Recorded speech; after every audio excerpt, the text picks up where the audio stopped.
함께 인사해 보실까요? 사랑합니다. 사랑합니다. 사랑합니다. 네. 이 인사를 하면 웃으시잖아요. 이유가 있나요? 네, 늘 웃으셨으면 좋겠습니다.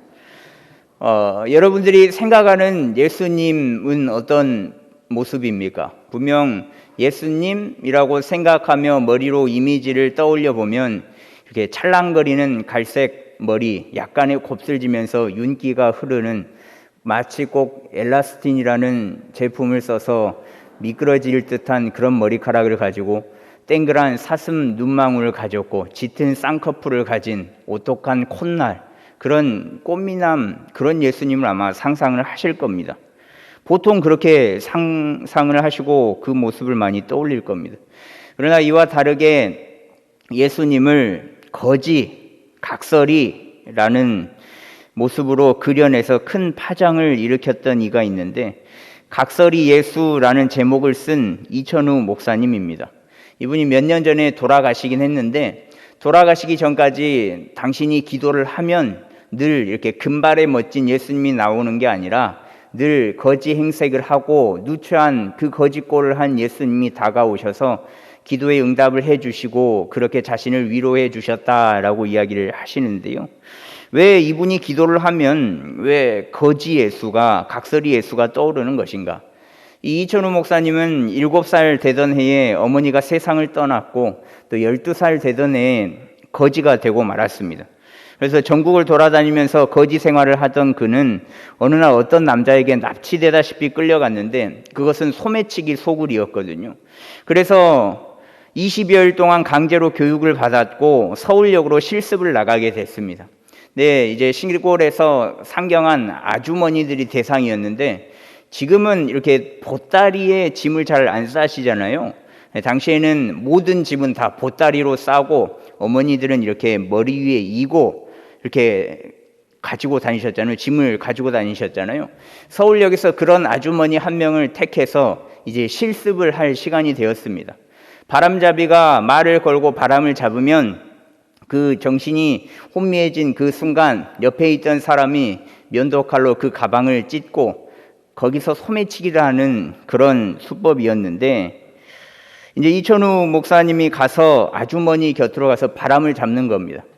아주머니, 저 천우예요. 저 천우라니까요. 저 아시잖아요. 누구라고? 이렇게 이야기를 하다 정신이 팔려 있을 때 다른 행동대원이 소매치기를 하는 거였는데, 그렇게 이제 아주머니에게 다가가서 이야기를 하는데, 그 순간 어린 시절 고향에서 다녔던 교회 학교 교사 선생님이 했던 그 한마디가 딱 이렇게 빵 하고 들렸답니다. 예수님 믿는 사람은 도둑질하지 않습니다. 그러니까 소매치기를 하려는 그 순간 예수님 믿는 사람은 도둑질하지 않습니다 라는 그 음성이 들렸습니다. 그와 동시에 이천우 목사님은 아주머니에게 다가가서, 아주머니 저 소매치기니까 빨리 가세요. 옆에 그 그 행동대원들이 있잖아요. 아주머니 빨리 가시라고요. 이렇게 이야기하면 잘 안 들리잖아요. 그 어머니께서 뭐라고? 안 들려! 이렇게 해가지고 그 행동대원들이 알게 된 거죠. 얘가 다른 짓 하고 있구나. 그래서 끌려가가지고 패거리들에게 흠씬 두들겨 맞고 사형집행이라는 걸 당했습니다. 사형집행이라는 것은 모든 패거리들이 짓밟고 때린 다음에 2층에서 유리산이라는 야적장에 던져버리는 게 사형집행이었는데, 이 사형집행을 2번을 당하고 나서 정신을 잃었습니다. 그렇게 정신을 잃으니까 그 사람들이 버렸죠. 생명이 다했다라고 생각하고 버렸는데, 정신을 차리고 기어서 계속 그곳을 떠났습니다. 정신 차려보니까 거기는 다른 그 기차역이었고 아무도 자기를 구해주지 않았습니다. 피범벅이 된 자신을 보고 혀를 차고 보기는 하는데 어느 누구 하나가 도와주지 않았습니다. 그리고 또 정신이 희미해질 때쯤 누군가가 데리고 가는 것까지 느껴졌는데, 눈을 번쩍 뜨니까 그 눈앞에 있는 사람은 다름 아닌 거지, 각설이었습니다. 각설이가 본인도 불쌍한데 본인도 힘든데, 본인도 못 먹고 사는데 피덩어리 피 범벅이 된 그 이천우 목사님을 데리고 끌고 가서 온몸에 박혀있던 그 유리 조각을 빼주고, 또 잔 유리 가시들은 손으로 하기가 힘드니까 혀로 다 핥아줬습니다. 그렇게 지극정성으로 간호를 했더니 이윽고 정신을 차리게 된 거고, 이 모든 이야기를 듣고 나서 든 생각이, 예수님이 이 땅 가운데 다시 오시면 아마 거지로 각설이로 올 거다라는 생각을 했답니다. 그래서 이천우 목사님은 기도할 때마다 늘 거지, 각설이 예수님이 나타나서 이야기를 들어주고 안아주기도 하며 또 따뜻한 은혜를 베풀어 주시기도 했다, 그 이야기를 하셨거든요. 이천우 목사님이 만난 예수님은 각설이 거지 모습의 예수님이었습니다. 그러면 여러분들은 어떤 모습의 예수님을 만나셨습니까? 갈색 머리에 멋진 수염이 있고 사슴 눈망울을 가진 그런 잘생긴 예수님입니까? 아니면 다른 사람이 만난 예수님을 그저 듣고 그 예수님을 믿고 있습니까? 이제 사마리아 여인과 예수님과의 대화가 막바지에 이르렀습니다. 이제 끝납니다. 네, 길었죠. 사마리아 여인이 예수님을 만난 이후에 자신의 동네에 돌아가서 내가 그리스도를 만났다라고 이야기를 지난주에 하지 않았습니까? 그 결과 39절에 보면 여자의 말이 내가 행한 모든 것을 그가 내게 말하였다 증언하므로 그 동네 중에 많은 사마리아인이 예수를 믿는지라. 그러니까 많은 사람들이 사마리아 여인에게 일어났었던 일을 듣고 다수의 사람들이 예수님을 믿게 되었습니다. 이 사마리아 여인이 예수님을 만나고 이야기한 것을 요즘 시대의 말로 이야기를 하면 간증이라고 이야기할 수 있겠죠. 사마리아 여인이 예수님을 어떻게 만났고 무슨 이야기를 나눴고 내가 그 예수님을 그리스도라고 인정했을 때 호칭이 이렇게 변화됐고 뭐 수만 가지 자신이 경험했던 이야기를 늘어놓았을 거란 말이죠. 그 간증을 통해서 많은 이들이 예수님께로 돌아오게 되었습니다. 돌아온 이들이 이제 그 사마리아 여인의 그 간증을 듣고 더 갈증이 나는 거죠. 그래서 예수님께 부탁을 합니다. 뭐라고 부탁을 하냐면 40절에 보시면 사마리아인들이 예수께 와서 자기들과 함께 유하시기를 청하니 거기서 이틀을 유하심에, 이제는 이 사마리아 여인의 그 간증으로는 충족되지 않는 거죠. 간증도 간증이지만 이 간증을 있게끔 해준 당사자인 예수님과 함께하면 참 좋겠다. 직접 그 예수님을 만나서 생명의 말씀을, 복음의 말씀을 들으면 참 좋겠다라고 생각이 들어서 예수님께 부탁을 드린 겁니다. 근데 이들이 예수님께 부탁을 하는 게 굉장히 이례적인 일이거든요. 전에도 말씀드렸지만 유대인과 사마리아인 간의 깊은 불신과 적대감이 있었던 것이 당시의 상황이었거든요. 유대인도 사마리아인도 서로 조심했고 서로 말을 걸지 않았습니다. 그저 지나가면 없는 사람 취급을 할 정도였거든요. 사마리아인들의 초청도 이례적이지만 예수님께서 흔쾌히 허락하며 이틀 동안 머무실 일은 더 이례적인 일이고 파격적인 일이라고 할 수 있습니다. 그 당시 상황에도 불구하고 예수님께서는 그들이 말씀 듣기를 원한다, 이틀간 유예달라라는 그 부탁을 접수를 하였고 그렇게 그들과 함께 이틀을 유하시며 그들에게 말씀을 전하십니다. 그 이후에 어떻게 되는가? 41절에 보시면 예수의 말씀으로 말미암아 믿는 자가 더욱 많아라고 나타내고 있는데, 예수님께서 이틀을 유하시면서 생명의 말씀을, 복음의 말씀을 전함으로 이제는 예수님을 믿는 사람들이 더더욱 많아졌습니다. 사마리아 여인의 간증을 통해서 예수님을 믿는 사람들이 많아진 건 역시 사실이죠. 사실인데 사마리아 여인이 예수님을 만나 일어났던 일들, 그 일을 간증하며 예수님을 믿는 자도 많았지만 예수님께서 직접 이틀을 거하시면서 직접 말씀하여 주신 그 말씀으로 인해서 더 많아졌다라고 기록하고 있습니다. 더욱 많다라고 번역된 원어는 더 많은 사람 혹은 대다수를 의미하거든요. 그러니 믿는 자가 더욱 많아졌다라는 것은 거기에 있는 다수가 거의 다 99% 정도가 거의 모든 사람들이 믿기 시작했다라는 겁니다. 어찌 보면 직접적인 체험, 즉 간증을 듣는 것이 더 많은 이들이 관심을 갖고 믿음을 가질 수 있습니다. 그것은 거짓이 아니고 실제 경험한 일이잖아요. 실제 체험했기 때문에 그렇습니다. 간증은 자신의 체험을 고백함으로써 하나님의 존재를 증명 또 증언하는 일이거든요. 자신이 만난 하나님을 다른 이들에게 고백함으로써 불신자들, 그러니까 예수님이라는 존재를 전혀 알지 못하는 사람들에게는 굉장히 좋은 방법이 될 수 있습니다. 딱딱한 방법이 아닌 자신의 그 경험담을 통해서 자연스럽게 적용할 수 있는 좋은 방법이거든요. 그러나 이것은 자신의 주관적인 체험이잖아요. 모든 사람들에게 동일하게 내가 경험한 일들, 내가 경험한 체험이 똑같이 동일하게 일어나지는 않습니다. 동일하게 적용되는 게 아니라는 거죠. 내가 만난 하나님이 있고 당신이 만난 하나님이 있고 뭐 그가 만난 하나님이 있고 사람이 100명이면 100명이 만난 하나님이 다 다른 모습이거든요. 비슷한 류의 하나님을 만났다라고 한들 자기 자신이 만난 하나님은 자기 자신만이 만난 하나님입니다.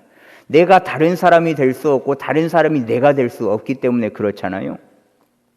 그렇기 때문에 자신의 체험이 마치 믿음의 전부인 양, 신앙의 전부인 양 생각하고 이야기를 해서는 안 된다라는 거죠.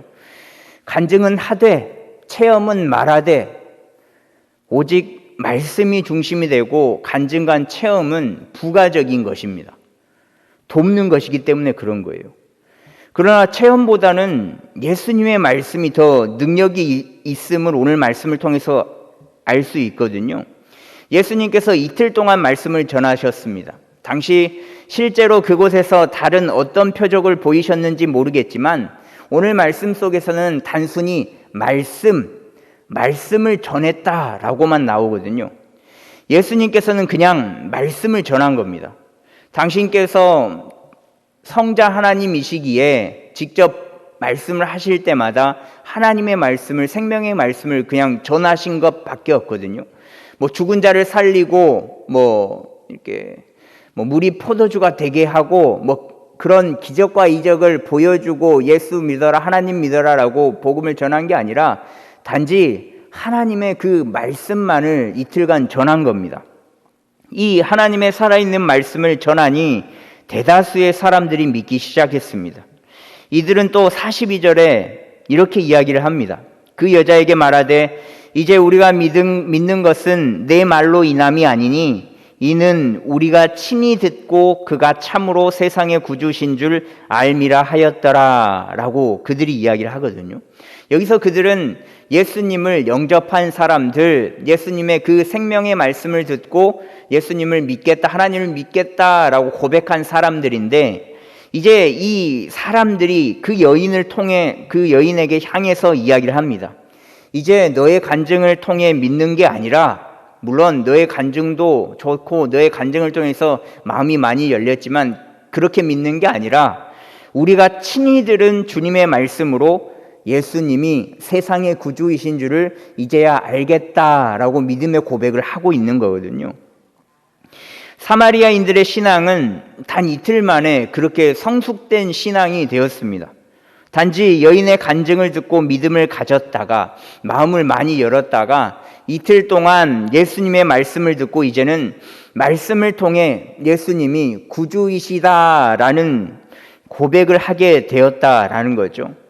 사마리아 여인에게는 어찌 보면 서운한 이야기로 들릴 수도 있습니다. 왜냐하면 어찌됐든 간에 본인의 간증이 먼저였잖아요. 본인이 예수님을 직접 만나고 그 일들을, 경험들을 이야기해 주면서 이들이 복음을 듣고 이제 받아들이게 됐는데 이제 내가 필요 없다니, 나의 간증이 필요 없고 예수님께 직접 들은 걸로 내가 믿겠다라고 고백을 해버리니까 서운할 수도 있습니다. 그런데 이런 변화는 당연한 결과거든요. 예수님을 만난 사람의 이야기만 듣다가 직접 만나니 사마리아 여인의 간증은 이제 필요가 없게 된 거죠. 여러분들도 예를 들면 택배를 시켰다고 생각을 해 보십시오.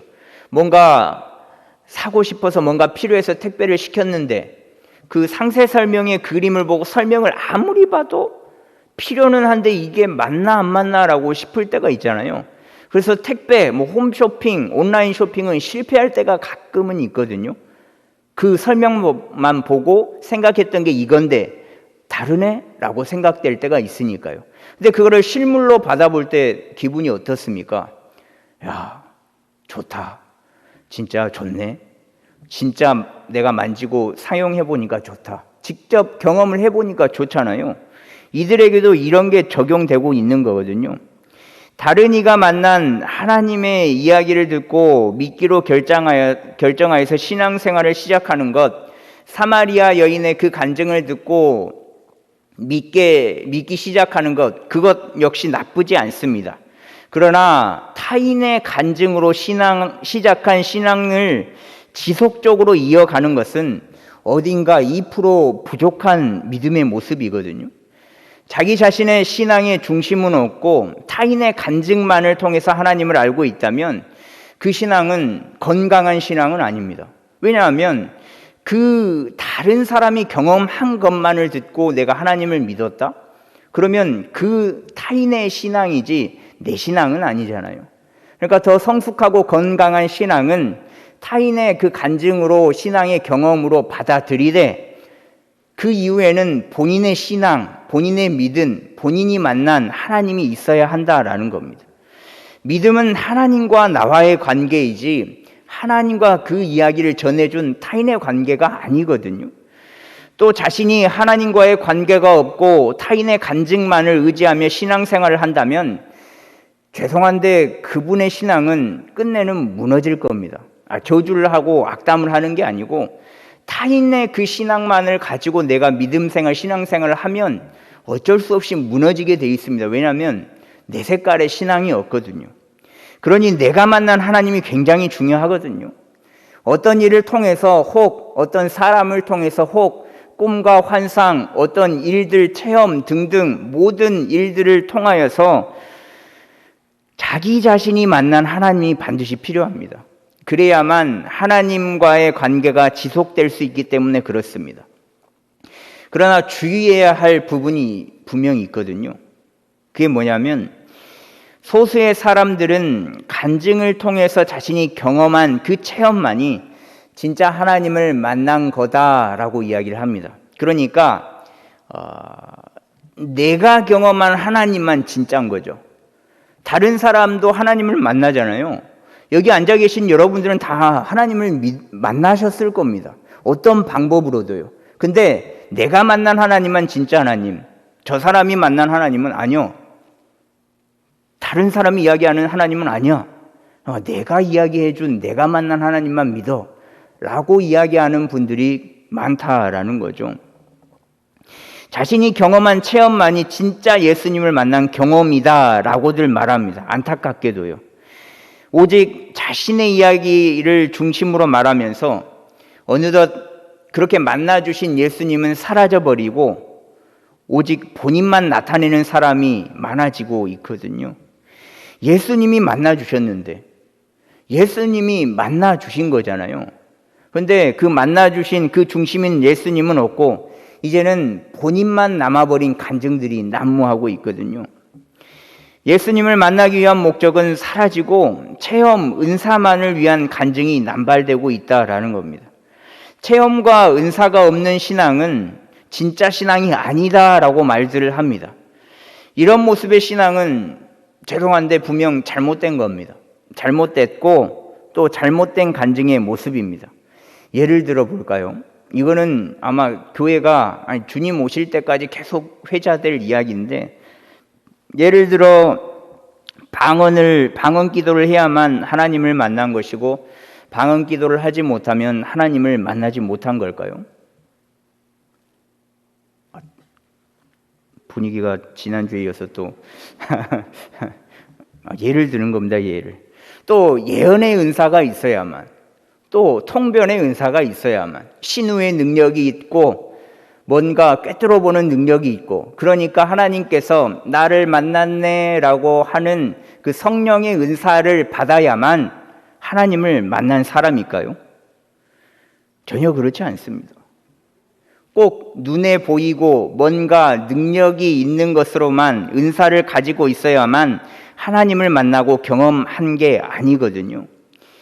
깊은 말씀, 그러니까 주의 말씀을 깊이 읽으면서 깊이 묵상을 통해서 주님의 따뜻한 품을 경험하고 또 깊은 기도를 통해서 주님의 그 음성을 듣기도 하고 주님의 어루어 만지심을 느끼고 또 찬양 중에 임하시는 그 성령 하나님께서 그 뜨거운 마음을 주시는 것 등등 그 일 역시 하나님을 만나고 하나님께서 역사하신 일이다라는 거죠. 또 주님을 믿으며 내 자신이 성숙되고 또 주님의 말씀대로 살아가려 발버둥 치는 내 모습을 보는 것 역시 하나님을 경험하고 있는 올바른 신앙의 모습이다라는 겁니다. 무엇인가 능력을 받고 신비적인 체험을 하고 뭔가 다른 사람들에게 보여줄 수 있는 가시적인 능력을 받고 가진 사람들만 하나님을 만나고 경험한 것이다 라고 이야기할 수는 없다라는 거죠. 그래서 저는 늘 성령의 열매를 맺고자 노력을 하는데 갈라디아서 5장 22절에서 23절의 말씀을 같이 읽겠습니다. 오직 성령의 열매는 사랑과 희락과 화평과 오래 참음과 자비와 양선과 충성과 온유와 절제니 이 같은 것을 금지할 법이 없느니라. 아멘. 이 성령의 열매가 나오잖아요. 9가지 열매가 사랑과 희락과 화평과 오래 참음과 자비와 양선과 충성과 온유와 절제, 이 9가지인데 이 성령의 열매는 그 사람의 신앙의 깊이를 나타내거든요. 이 성령의 9가지 열매는 뭔가 드러나는 그 신비주의적인 그런 능력들이 아닙니다. 그런 능력들이 아니라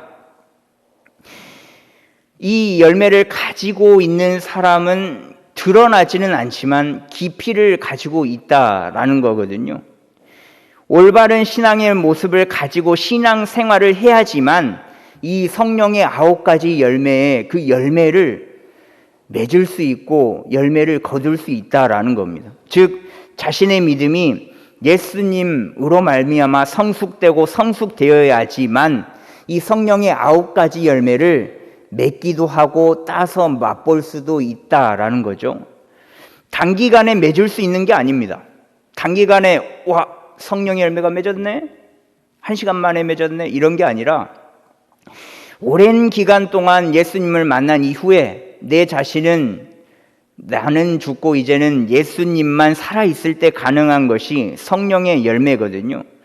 오직 자신의 중심이 예수님으로 가득할 때 가능한 일이 이 성령의 9가지 열매를 맺는 일입니다. 그렇다면 성령의 은사, 즉 아까도 말씀드렸다시피 방언을 말하고 신유의 은사가 있고 통변을 하고 뭐 그런 눈에 보이는 가시적인 은사를 갖고 있는 사람들이 성령의 9가지 열매를 가지고 있는가? 아닙니다. 물론 가지고 계시는 분들도 있는데 다 가지고 계시진 않습니다. 아무리 하나님과의 관계에서 많은 것을 체험하고 성령의 은사를 가진 사람이더라고 하더라도 이 성령의 9가지 열매를 다 가지고 있다라고 말씀을 드릴 수가 없습니다. 왜냐하면 성령의 열매는 얻고 싶다고 가질 수 있는 것이 아니라 끊임없이 진짜 지속적으로 자신과의 싸움, 인내, 성숙을 통해서 얻을 수 있기 때문에 그런 겁니다. 오직 예수님 중심의 삶을 살아내야지만, 아니 살아내려고 부단히 발버둥 치려고 그렇게 살려고 해야지만 성령의 열매를 얻을 수 있기 때문에 그렇습니다. 많은 체험과 성령의 은사를 가지고 있는데 삶 속에 성령의 열매가 하나도 없다면 그 사람이 과연 하나님을 만났다라고 이야기를 할 수 있겠습니까? 분명 보여지는 것은 굉장히 유창하게 방언 기도를 하고 뭔가 꿰뚫어 보는 것 같고 진짜 손을 대니까 낫기도 하는데 그 사람을 보면 왠지 씁쓸하지만 예수님을 믿는 것 같지는 않다라고 느껴진다면 그분들은 죄송한데 성령의 열매는 없는 분들이다라는 거죠. 신령한 은사가 있어도 삶의 모습이 엉망진창이라면 예수님을 믿지 않는 사람처럼 보일 수밖에 없습니다. 분명 믿음과 신앙생활에는 주님을 인격적으로 만나는 교제가 늘 필요합니다. 하지만 꼭 알아야 할 것은 그 교제의 방법이 성령의 은사다. 성령의 은사를 받아야만 하나님과 만난 사람이고 하나님과 깊은 교제가 있다라고 이야기하는 것은 올바른 믿음과 올바른 신앙이 아닙니다. 주님과 인격적으로 만나는 교제는 주님의 모습이 나의 삶 속에 묻어나는 것이고 또 진짜 소소하고 작은 일인데 그 일들을 통해서 많은 이들이 예수님을 경험하는 것, 그게 주님과 인격적으로 만나는 교제의 모습이거든요. 그럼 여러분들에게 여쭤보고 싶습니다. 그러니까요. 여러분들은 예수님을 만나셨습니까? 목사님, 제가요.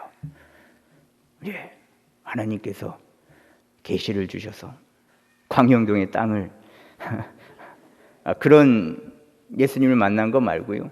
내 삶 속에서 진짜 예수님 닮고자 하는 노력을 날마다 하면서 진짜 성령의 열매가 있는 그런 예수님을 만나 보셨습니까? 그 물음에 대한 답은 자신의 삶을 들여다보면 알 수 있을 겁니다. 제가 여러분들 잘 모르잖아요. 여러분들 늘 저를 만나면 늘 칭찬을 해주셔서 제가 너무 감사한데 진짜 부끄럽더라고요. 저 그렇게 좋은 사람 아니에요. 저 좋은 사람이 아닙니다. 죄송한데 좋은 사람이 아니에요. 근데 왜 이렇게 좋게 봐주시는지 모르겠는데 너무 좋게 봐주셔가지고 근데 저 그렇게 좋은 사람이 아닙니다. 근데 제가 여러분들을 바라봤을 때도 사실 그렇거든요. 좋은 분들이에요. 왜냐하면 좋은 모습만 보여주시잖아요. 여러분들이 저를 뭐 이렇게 멱살을 잡겠습니까? 제게 삿대질을 하면서 쌍욕을 하시겠습니까? 뭐 저한테 해코지를 하시겠습니까? 안 그러시잖아요. 그래서 저는 여러분들이 제게는 좋은 사람인데 저는 모르죠. 근데 본인 자신은 본인을 들여다볼 수 있죠. 내가 성령의 사람인가? 성령의 열매를 맺는 사람인가? 아니면 그저 사람에게 보여줄 수 있는 은사만을 간절히 원하는 사람인가? 혹 그 받은 은사로 자랑하며 살아가는 사람인가? 자기 자신은 알고 있다라는 겁니다. 자신이 만난 예수님이 어떤 모습이든지는 상관이 없습니다. 뭐 거지 예수님이 됐든 뭐 각설이 예수님이 됐든 뭐 꽃미남 예수님이 됐든 근육질의 예수님이 됐든 뭐 등등등 어떤 예수님이건 상관이 없습니다. 단지 그 예수님과 만난 예수님과 그 교제를 꾸준히 이어나가고 있는지가 중요한 겁니다. 예수님을 만나셨습니까? 자신만의 예수님을 만나셨어요? 그렇다면 그 만남을, 그 교제의 삶을 자신의 삶으로 보여주십시오. 그것이 진정 예수님을 만난 것이요 예수님과 깊은 교제를 이어나가는 모습이니 예수님을 만났다, 내가 진짜 예수님 아니면 살아갈 수 없는 사람이다 라고 자부하는 분들이라면 그 모습을 부디 삶의 모습에서 성령의 열매를 맺으며 나타내며 모본이 되는 삶을 살아내는 저와 여러분들이 되었으면 좋겠습니다. 진정한 예수님을 만나셨으면 좋겠습니다. 그리고 그 만남이 지속적으로 이어져서 만남의 열매를 맺는, 성령의 열매를 맺는 작은 예수가 오늘 말씀을 전한 제가 그리고 함께 듣고 함께 은혜를 나누는 여러분들이 되기를 간절히 소망합니다.